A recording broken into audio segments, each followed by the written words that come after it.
person.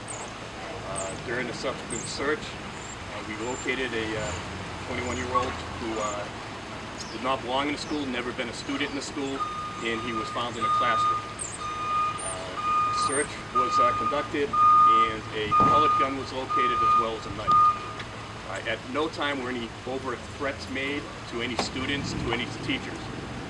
What the school administration and the staff of the school did, as well as the Manchester Police, we followed our training, and we were able to bring this to an end. And we were glad that it wasn't a real gun. However, this just illustrates that training is important, that we have to continue to safeguard the safety of our children.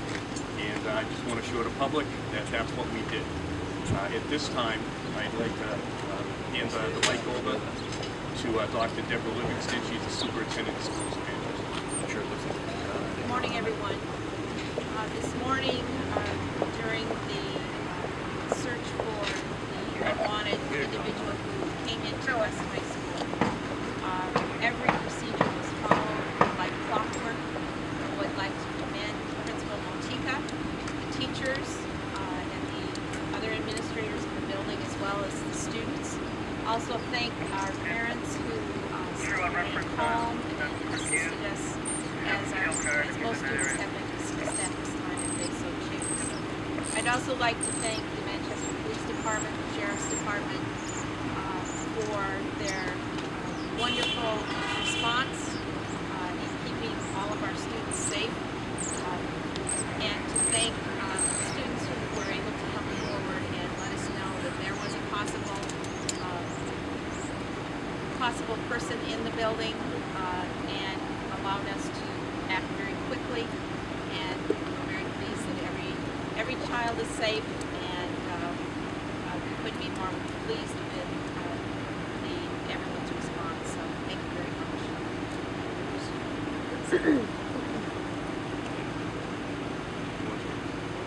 much. I would just like to add what was good about today. This is a good illustration of what happened with training, and it was good to see that we were able to get the state police here.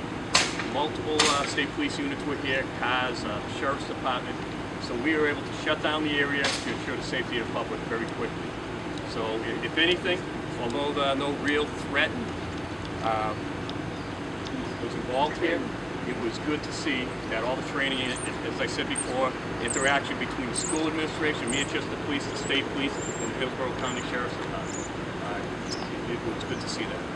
And I like the reason I'm really emphasizing this is for parents to know that if something does happen in the school, we are going to respond appropriately, and we're going to work together to ensure the safety of the children.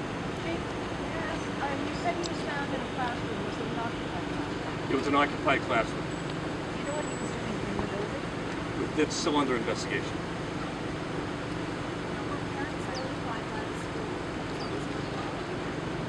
I'll give that over as far as what the school did, but we notified people on our NICSO list. We immediately contacted the press after the lockdown, so we could get the word out to the public. We also sent out an email to all parents who received our email, our distribution list, and we had the district office sending out information. Was there a struggle when he was apprehended? Was he holding any children hostage? Did he say anything? What was his demeanor? No, as I said before, there were no overt threats. He was not threatening to anybody. There was no struggle. How did he get into the building with all the doors that locked the outside doors? When students come in first thing in the morning before the bell rings, the front door is open so that all of our students can come into the building. They get their breakfast and off to class. The grill has open. Just the front door. Do you know if he's from the area or anything about his history? He is from the area, and at this time I'm reluctant while the investigation continues to give out too much information about him. There'll be more to follow. My understanding, he didn't. And I didn't say that's his name either.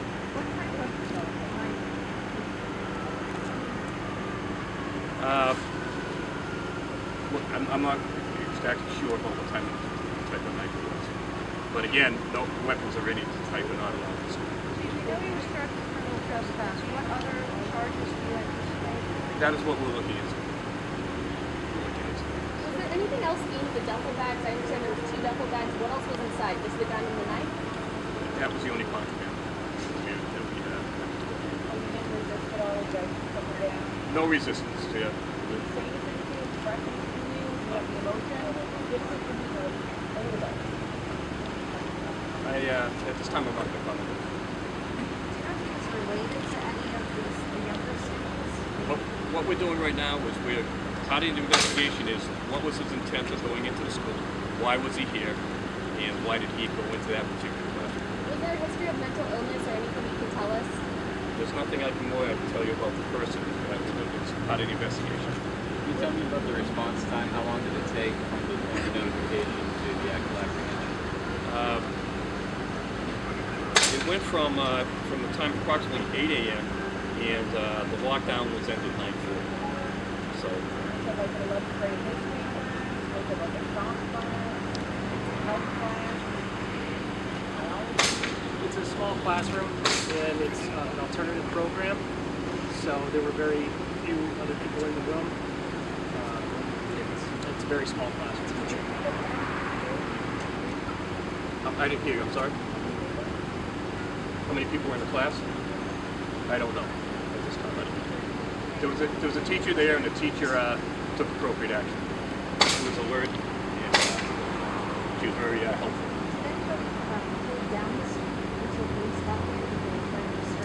What wasn't necessary is, without going too much into the investigation, at no time did he make any threat or act violently or act out. What kind of training did the school district do as far as preparing for something like this? I'll hand it back over to Dr. Livingston, but I can tell you that we have worked with the school. We last year, I believe it was last year, during a school vacation day, we practiced having somebody in the school, coordinating with the fire department, other agencies, as well as the school administration. What happens in a circumstance like this? Well, certainly we're most concerned about safety, and safety occurs when we practice often. And so across the school district, we have various drills that we do, including fire drills, and then we're able to debrief afterwards so that we can make sure that everything that went smoothly and make any adjustments as much as necessary. So this is a continual process throughout the school.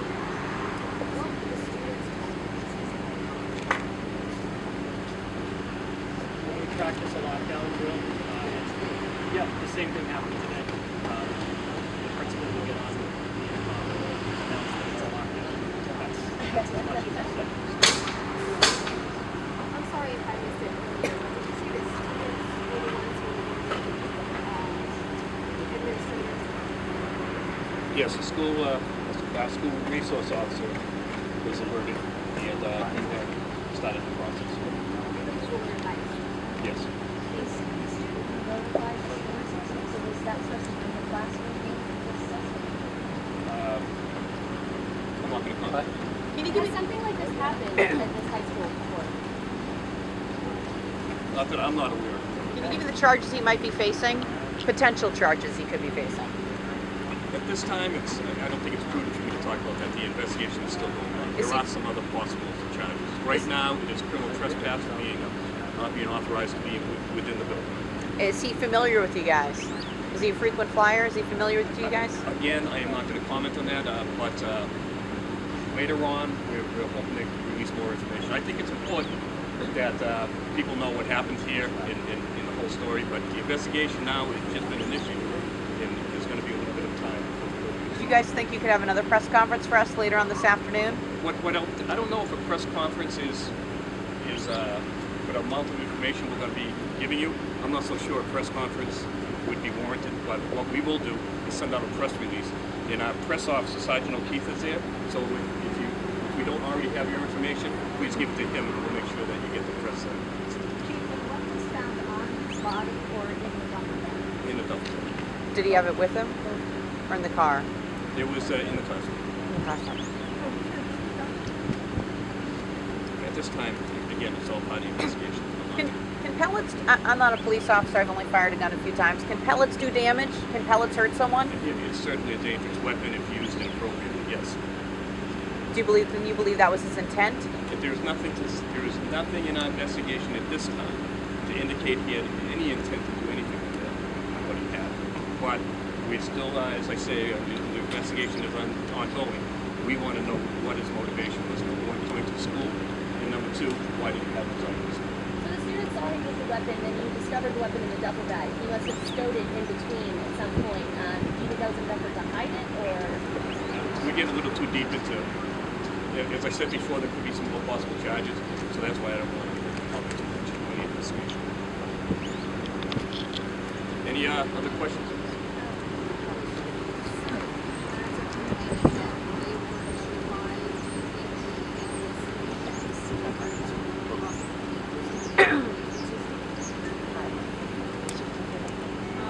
We also immediately, as we were receiving information, we did put that information on our website. We do have the Aspen system that allows an email or a text to be sent. But yes, we actually are in the process of purchasing for the district a system that can alert all parents who wish to be notified in case of an emergency or weather related, etc. If I could just follow up on that. After an incident like this happens, what we are going to do is we're going to have a debrief. We're going to talk over what had happened, how we handled it, and this is going to include law enforcement agencies over here, as well as the school personnel.